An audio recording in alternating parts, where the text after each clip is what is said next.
रूप से आप जो सवाल कर रहे हैं कि गुड न्यूज मिलेगा 14 तारीख यानी बसंत पंचमी की सरस्वती पूजा के दिन हम लोग गए थे और मुलाकात कर उन्होंने आश्वासन दिया था कि कई मुद्दे 10 सूत्री मांग को लेकर, जिसमें सबसे प्रमुख मांग था कि सप्लीमेंट्री रिजल्ट, क्योंकि टीआरई 1 में भी सप्लीमेंट्री रिजल्ट जो है वो खाना पूर्ति हुआ। टीआरई 2 में 14,700 पदों की जो सूची शिक्षा विभाग भेजी थी बीपीएससी को, फिर दोबारा चिट्ठी ले लिया गया वापस। तो मुद्दा वही है कि अगर सप्लीमेंट्री रिजल्ट नहीं देंगे आप, तो उसका मतलब ये हुआ कि जो शिक्षक का व्यक्ति परीक्षा दी और मिनिमम कट ऑफ को उन्होंने पार कर लिया है और एज भी जिनका समाप्त हो गया है।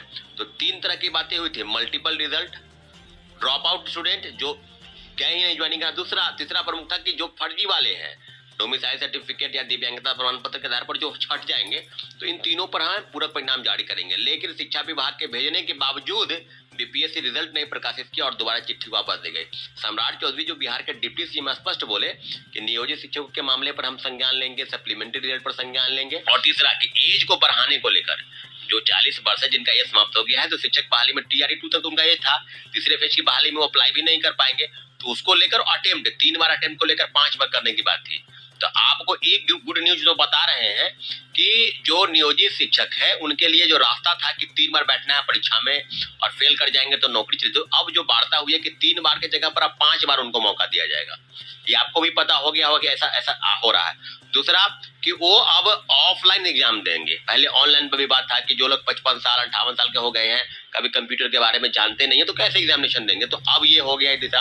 और तीसरा, जो परीक्षा पास नहीं करेंगे तो नियोजित ही रह जाएंगे। इस विषय पर जो अंतिम मंजूरी मुख्यमंत्री की मिलेगी, नौकरी नहीं जाएगी। हाँ, नौकरी नहीं जाएगी, जिस पर वो कहे थे कि अगर फेल कर जाते हैं तो आप सेवा से मुक्त होंगे। तो 3 नियोजित वाले मामले में तो कहीं ना कहीं मुझे लगता है कि इस मामले में संज्ञान हुआ, लेकिन संज्ञान हुआ है, लेकिन कहीं ना कहीं जो नियोजित शिक्षक हैं वो लोग, उन लोगों को सेटिस्फेक्शन नहीं है। कह रहे हैं कि हम लोग एग्जाम नहीं देंगे। एग्जाम क्यों देंगे? इस उम्र में एग्जाम क्यों देंगे? आज भी वो लोग प्रोटेस्ट कर रहे हैं गर्दनी बाग में, आज हम कवर भी किए हैं। वो लोग, उन लोगों को साफ तौर पे कहें एग्जाम नहीं देंगे और बिना एग्जाम दिए हुए हम लोगों को राजकर्मी का दर्जा मिलना चाहिए। देखिए, ये मांग हम लोग भी गए थे तो किए थे कि बिना शर्त राजकर्मी का दर्जा देना है, लेकिन कई शिक्षक संगठन है, प्राथमिक शिक्षक संगठन के अलग लोग हैं, माध्यमिक शिक्षक संघ के लोग, नेता लोग अलग हैं, तो कई संगठन है, नियोजित वाले का अलग है। तो शिक्षक संगठन के नेताओं के साथ बातचीत तो उनकी हुई है कल 6 बजे के बाद। कल भी बात हुआ था सम्राट चौधरी जी से। हाँ बिल्कुल, 6 बजे उनकी वार्ता थी।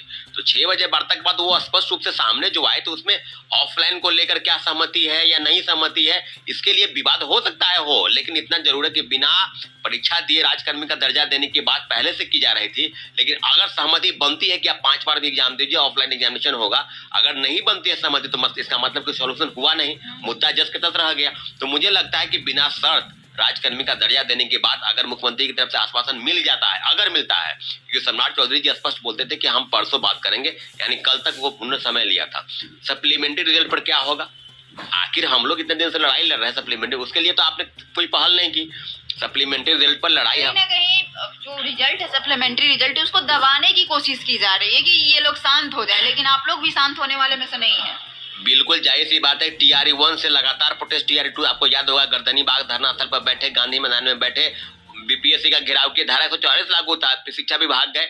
ऐसी बात नहीं है कि पूरक परिणाम जारी होना, पूरक परिणाम तो स्वतः जारी करना चाहिए उनको, इसमें आंदोलन की कहां से बात आ गई। शिक्षा विभाग नोटिस भी जारी कर दिया। शिक्षा विभाग एक धारा निकाला कि अगर आप करते हैं प्रोटेस्ट, किसी प्रकार का दबाव बनाते हैं पूरक परिणाम के लिए, तो आपको अगली परीक्षा में बैठने नहीं दिया जाएगा। मतलब आप अपना हक नहीं मांग सकते। नहीं यही सरकार है, बिहार सरकार। यही बात हम कहना चाहते हैं कि आप देखे होंगे एएलपी का जो प्रोटेस्ट हुआ रेलवे वाला, उसके लिए भी लगा ऐसा नियम कि आप जगह जगह पुलिस टीम करती थी, आंदोलनकारी को पकड़ते थे, वहां लगा था। आपको मुसल्लापुर हार से लेकर और बाजार समिति के क्षेत्र में, राजेंद्र नगर के क्षेत्र में छात्रों को हॉस्टल से घुसकर पकड़ाया जा रहा था, जो भी मीडिया बाइट देते थे या प्रेस को बोलते थे कुछ भी।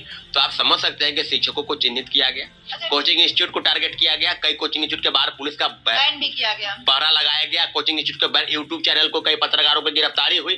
तो सारी चीजें, तो अब ये बात है कि आप या तो केंद्र सरकार हो या राज्य सरकार हो, छात्रों के आंदोलन को दबाने के लिए एन के प्रकार कोई भी कदम उठाने के तैयार है, लेकिन छात्र आखिर जाए कहाँ? पहले तो महागठबंधन की सरकार थी, आज पुनः एनडीए की सरकार है, तो बीजेपी की ही लोग न सवाल करेंगे। सरकार से और छात्रों को सरकार से मतलब नहीं है। सरकार चाहे एनडीए का हो चाहे महागठबंधन का हो, छात्रों को सिर्फ अपना हक चाहिए, रिजल्ट चाहिए, बीपीएससी सप्लीमेंट्री रिजल्ट चाहिए, जो जिसका हक है उसको मिलना चाहिए, चाहे सरकार जिसकी भी हो। यहाँ पे राजनीतिक नहीं होगा। देखिए, सबसे पहले बता कि टीआरई 1 में लगभग दर्जनों याचिका दायर, 4 याचिका तो हम स्वतः खुद दायर किए हैं, 4 याचिका मैं दायर किया हूँ।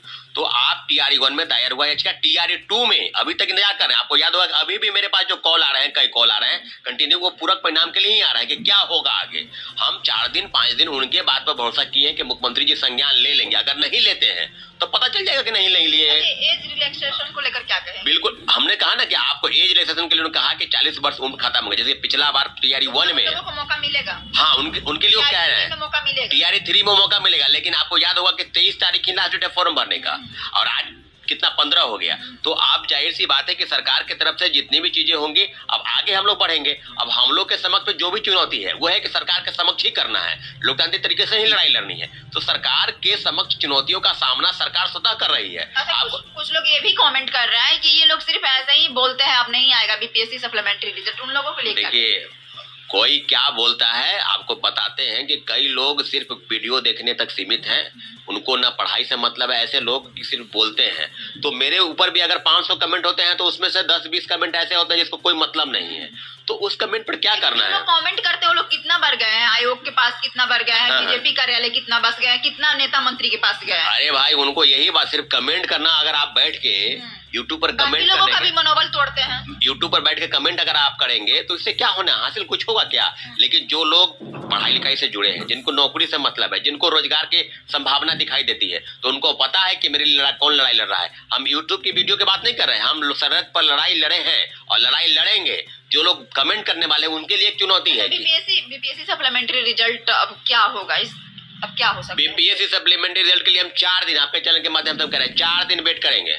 4 दिन वेट करेंगे। अल्टीमेटम 4 दिन अगर नहीं आप रिजल्ट आता है तो 5वें दिन हम बैठक बुलाकर और सरकार के समक्ष एक प्रेस नोट जारी करेंगे और कहेंगे कि जो पलटी आपने मुख्यमंत्री नीतीश कुमार ने मारे वही पलटी एनडीए की सरकार मार रही है। निश्चित रूप से माननीय उच्च न्यायालय का शरण में जाएंगे, क्योंकि सप्लीमेंट्री रिजल्ट की चिट्ठी निकला था ना कि 14,700 रिजल्ट पारित कीजिए, तो चिट्ठी वापस क्यों हो गया? तो इनका रास्ता ये है कि TRE-1 की सीट पर जाकर TRE-2 में, TRE-2 को सीट पर जाकर TRE-3 में, मतलब सीट का डाटा दिखाने के लिए 20,000, नौकरी यहाँ मिला 90,000 को, ग्रेड लेने के चक्कर में बस छात्रों का भविष्य क्रेडिट लेना है। क्रेडिट हमको अपना चाहिए। पहले महागठबंधन के सरकार के क्रेडिट लेने के पक्ष में थे, अब एनडीए की सरकार के लोग क्रेडिट लेंगे।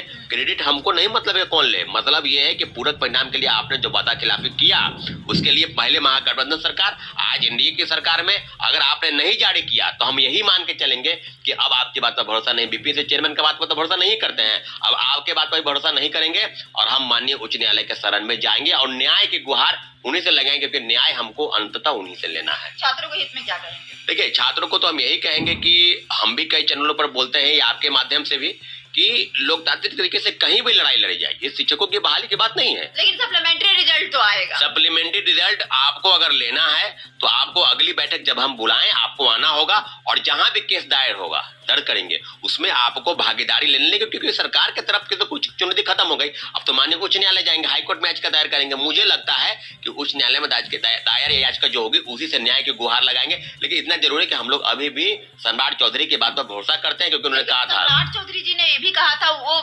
भले ही सरकार में है लेकिन विपक्ष जैसे बात कर रहे थे कि अगर शिक्षा विभाग नोटिस जारी किया है तो ऐसा कैसे हो सकता है कि सप्लीमेंट्री रिजल्ट नहीं आएगा? अरे भाई तो यही तो बात है ना, हम तो वही बात उनको बता रहे हैं। आश्चर्य हो रहा था। आश्चर्य, शिक्षा विभाग नोटिस करके भेज दिया, ये लोग 15 दिन से लटका के रिजल्ट है और उसके बाद फिर वापस ले लिए। तो कहीं ना कहीं सरकार में वही लोग शामिल है जो लोग बड़े पद पर है। उप मुख्यमंत्री तो जैसे मुख्यमंत्री ही होता है।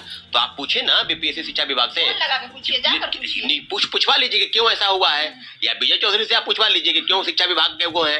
तो मुझे लगता है कि पूरक परिणाम के लिए जो सीट को बचाने का खेल है, इन्हीं का यह परिणाम है कि पूरक परिणाम को दबाया गया और लगातार प्रोटेस्ट जो हुआ उसकी तरफ कोई अनदेखी की गई। सरकार के समक्ष चुनौती इस बात की है कि नौकरी दीजिए लेकिन फेयर तरीके से परीक्षा को कंडक्ट ही कराना नहीं है, रिजल्ट में जो धांधली उसको समाप्त करना है। और नए लोगों को मौका ही नहीं मिला, वही लोग जब उम्र ही समाप्त हो गया तो परीक्षा में बैठेंगे ही नहीं। जाहिर सी बात है कि इस सारे मामलों पर संज्ञान लेने की जरूरत थी, लेकिन चुप्पी मार के बैठे हैं। अब चुप नहीं रहने देंगे हम लोग। सम्राट चौधरी के समक्ष सब कुछ बोले हैं, सरकार को चेतावनी तो हम लोग दे ही रहे थे। तो ये कोई आपको याद होगा कि नियोजित शिक्षकों को दे रहे थे अल्टीमेटम कि ये कर देंगे, नौकरी से वंचित कर देंगे, मसाल जुलूस निकाले, उनको चिन्हित कीजिए। क्या आपको लगा कि आंदोलन समाप्त हो गया? नियोजित शिक्षक किए ना आंदोलन होगा, सब लोग आंदोलन करेंगे। तो दोस्तों अभी भी देखिए सप्लीमेंट्री रिजल्ट की जो उम्मीद है वो कहीं ना कहीं बाकी है, और हो भी क्यों नहीं जब हमारे छात्र नेता चाहे दिलीप सर हो चाहे संदीप सर हो कोई भी हो, सभी लोग जो है अपनी आवाज़ को लगातार उठा रहे हैं और ऐसे में बहुत अच्छी खबर अब जल्दी निकल के आने वाली है कि आपका सप्लीमेंट्री रिजल्ट है वो विभाग के द्वारा जारी करना ही पड़ेगा, क्योंकि इसे लेकर पटना हाई कोर्ट में कई सारे केस भी फाइल हैं और जल्द से जल्द जो है वो अच्छी अपडेट आपको देखने को मिल सकती है। तो जैसा कि आप देख सकते हैं कि रिपोर्टर के साथ लाइव वार्ता में ये बात स्पष्ट रूप से इन्होंने कही है कि भारी मात्रा में जो सप्लीमेंट्री रिजल्ट है वो पेंडिंग में है।